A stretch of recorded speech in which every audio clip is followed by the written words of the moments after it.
Bakal calon Bupati Kabupaten Maluku Tenggara Malra, Martinus Sergius Ulukianan tercatat sebagai pendaftar pertama di DPD Partai Perindo. Tim Martinus Sergius Ulukianan datang di Sekretariat DPD Perindo, Sabtu 20 April 2024 pukul 12 WIB, disambut Ketua DPC Perindo beserta tim penjaringan kepala daerah. Usai menandatangani buku tamu dan mengambil formulir, David Jamlean selaku perwakilan tim langsung menerima formulir dari Ketua Tim Penjaringan.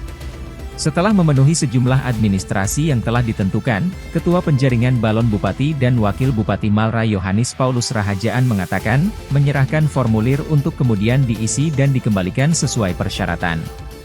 Ia katakan, pembukaan pendaftaran akan dilaksanakan dari tanggal 20 hingga 24 April bertempat di Sekretariat DPD Perindo Malra, Jalan Telaver.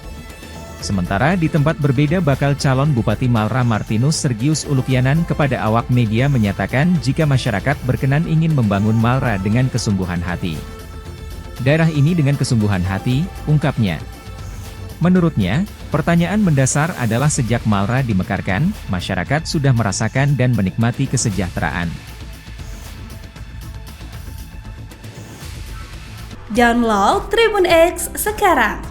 Menghadirkan lokal menjadi Indonesia.